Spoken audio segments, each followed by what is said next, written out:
Your legs are not supposed to feel like concrete just because you walked farther than usual. A little tiredness after effort is normal. But when your legs repeatedly become heavy, slow, weak, or difficult to move at roughly the same distance, your body may be revealing something more precise than exhaustion. The surprising question is not, why are my legs tired? It is, what system fails first when the distance increases? Walking is a synchronized negotiation between your muscles, blood vessels, nerves, joints, lungs, heart, and brain. If one part falls behind, your legs may reveal it first. And before we open this mechanical puzzle, subscribe if you enjoy discovering the hidden systems inside ordinary sensations. Your body sends signals all day. Most people simply never learn how to decode them. First, let us destroy the most common assumption. Heavy legs do not automatically mean weak legs. Imagine driving a perfectly good car while the fuel pipe is partly blocked. The engine may be strong, but when you press the accelerator, it cannot receive enough fuel. Now imagine the opposite. The fuel arrives normally, but the exhaust pipe cannot clear waste efficiently. Or the wiring sends confused signals. In all three cases, the car slows down. Yet the reason is completely different. Your legs work the same way. Sometimes heaviness is simply the price of asking untrained muscles to do more than they are ready for. If your usual walk is 10 minutes and you suddenly push it to 40, muscle fibers consume stored energy faster, accumulate metabolic byproducts, and temporarily lose force. The result may feel like dragging weights. This ordinary fatigue usually matches the effort. It improves with rest. And as your fitness increases gradually, the same distance should become easier. Poor sleep, heat, dehydration, unsuitable shoes, long sitting, or a sudden change in hills and speed can amplify fatigue. Certain medicines may also contribute to muscle pain, cramps, or weakness. The key clue is change over time. Normal training fatigue tends to improve as you recover and adapt. A medical problem may stay fixed or worsen. So answer this with one number. When your legs become heavy, does rest make them feel better within a few minutes? Type 1 for yes or 2 for no. That tiny detail matters because the timing of symptoms is almost like a fingerprint. Consider the arteries first. Arteries carry oxygen-rich blood from the heart toward the working muscles. Picture them as delivery roads. At rest, traffic is light. Your muscles need only a modest supply. But when you walk faster, climb stairs, or continue for a longer distance, demand rises sharply. More oxygen must arrive. More fuel must be delivered. If an artery has become narrowed, resting demand may still be satisfied. The problem appears only when the muscles ask for more.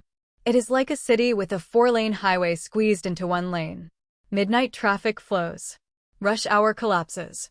This condition is called peripheral artery disease, or PAD. Peripheral means away from the center. Artery disease means the blood delivery vessels have become narrowed or blocked, often by fatty deposits in their walls. A classic symptom is discomfort in the calf, thigh, hip, or buttock during walking that improves after several minutes of rest and returns when walking begins again. Doctors call this intermittent claudication. Think of it as an oxygen debt alarm with a reset button. The sensation is not always dramatic pain. It may be cramping, aching, fatigue, weakness, tightness, or heaviness. Repeatability is the clue. You walk, the signal begins, you stop, it fades, and it returns after restarting. That does not prove PAD. Many conditions imitate it. But a new or recurring pattern deserves medical evaluation, especially with risk factors such as smoking, diabetes, high blood pressure, high cholesterol, kidney disease, or increasing age.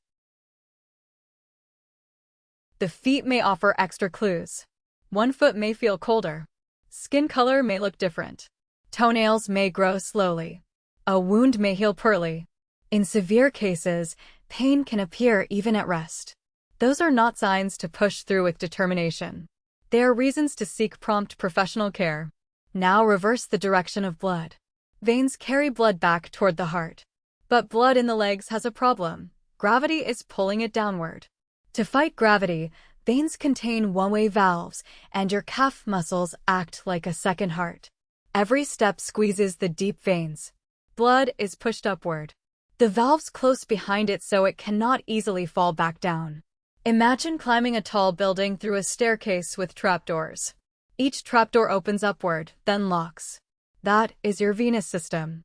But if the valves become weak or damaged, some blood slips backward and pools in the lower legs. Pressure rises. Fluid may move into nearby tissue. By the end of the day, the legs can feel swollen, tight, achy, or heavy. This is why vein-related heaviness may behave differently from artery-related symptoms. It may become worse after prolonged standing or sitting. Ankles may swell. Socks may leave deeper marks. Visible twisted veins may appear. The sensation may improve when the legs are elevated or when the calf pump is activated through movement. Here is the trap. Both artery problems and vein problems can make legs feel heavy, yet the response to activity can be almost opposite. Movement often helps venous return, while sustained walking may expose limited arterial delivery. That is why randomly copying someone else's solution can fail. A strategy that helps one circulation problem may not be appropriate for another. And this is exactly where the story becomes more technical. Subscribe now, because the next mechanism is the one many people miss. Sometimes the legs are not running out of blood. They are losing clean instructions. Every step begins as an electrical command. Your brain sends a signal down the spinal cord. Nerves branch outward through the pelvis and legs. Muscles receive the message, contract in sequence, and report information back about pressure, balance, and position. You do not consciously calculate any of this. Your nervous system performs thousands of tiny corrections before your foot reaches the ground. Now picture a bundle of electrical cables passing through a tunnel. If the tunnel narrows, the cables may be compressed, especially in certain positions. In the lower back, this can happen with lumbar spinal stenosis. Lumbar means lower back. Stenosis means narrowing. The nerves serving the legs have less space. For some people, standing upright or walking narrows that space enough to produce aching, numbness, tingling, weakness, or heaviness in one or both legs. Sitting or bending forward may relieve it because that posture can open the spinal canal slightly. This creates a famous clue. A person may struggle to walk upright but travel farther while leaning forward over a shopping cart. It looks like an endurance problem. But the limiting system may be the nerve tunnel, not the muscles. Peripheral neuropathy can create another version of the same illusion. Peripheral nerves are the communication lines outside the brain and spinal cord. When damaged, they may send weak, delayed, or distorted information. Feet can become numb, burning, tingling, unusually sensitive, or difficult to control. Walking may feel less automatic.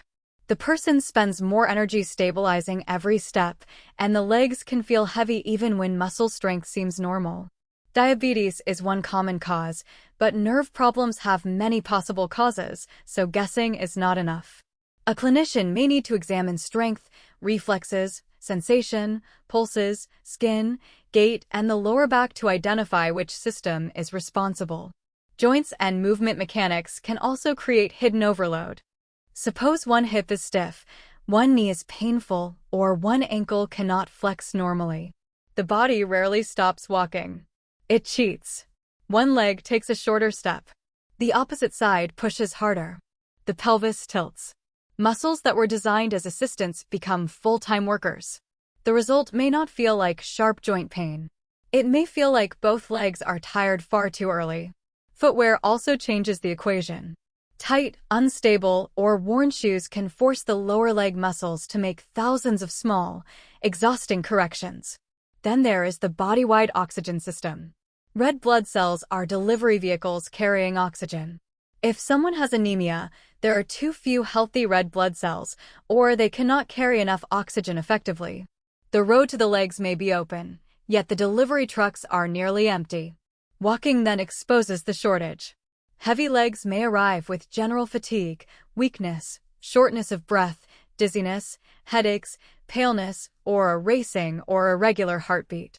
Heart and lung conditions can create a similar supply problem. Working legs demand more blood flow and oxygen. If the heart or lungs cannot meet that demand, longer walks may reveal breathlessness and whole-body fatigue. This is why my legs feel heavy is not a diagnosis. It is the final line of a mystery produced by many possible suspects. Which clue sounds closest to your experience? Type one word: cramp, swelling, tingling, or tired. Now let us turn the symptom into usable information. Do not begin by asking how painful it is. Begin by asking what pattern it follows. Does it affect one leg or both? Does it begin after a predictable distance? Does stopping while remaining upright help, or do you need to sit? Does bending forward change it? Is there swelling near the ankles? Is one leg warmer, redder, or suddenly larger? Are the feet cold, pale, numb, or discolored? Is there back pain, tingling, or loss of balance? Does the symptom appear only during walking or continue at night? Has your maximum distance been shrinking across weeks or months? These details are more valuable than saying, "My legs feel bad." They help separate a fuel delivery problem from a drainage problem, a wiring problem, a mechanical overload, or a body-wide shortage. Create a simple walking record. Note when symptoms begin, where you feel them, what stops them, and how long recovery takes. Record swelling, skin changes, breathlessness, dizziness, or back symptoms. Do not turn the walk into an endurance test. The goal is observation, not toughness. For ordinary deconditioning, the safest general principle is gradual progression.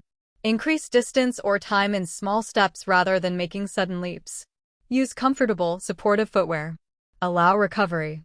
Warm up at an easy pace. Pay attention to heat and hydration. Strengthening the calves, hips, and thighs under appropriate guidance can make walking more efficient. Persistent, recurring, unexplained, or worsening heaviness is not a motivation problem. A healthcare professional may check pulses, swelling, strength, reflexes, medicines, blood tests, or imaging depending on the pattern. No internet trick can replace that sorting process. And never assume compression socks are automatically the answer. They can help some vein-related problems, but people with significantly reduced arterial flow may need professional assessment before using strong compression. The word circulation describes two directions, and treating the wrong direction blindly can be a mistake. Now imagine ignoring the signal completely. At first, you shorten the route. Then you avoid stairs. A feedback loop begins. Less walking reduces conditioning, reduced conditioning makes walking harder, and activity shrinks again.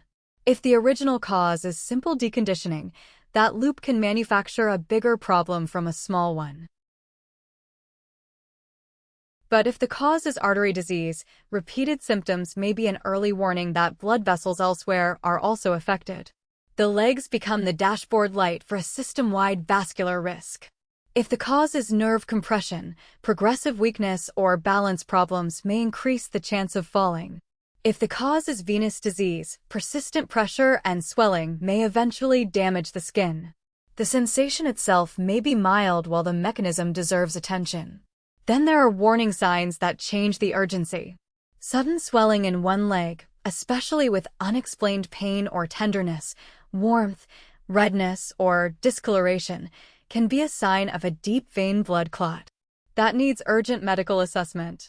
If those symptoms occur with sudden shortness of breath, chest pain, fainting, or coughing blood, emergency help is needed because a clot may have traveled to the lungs.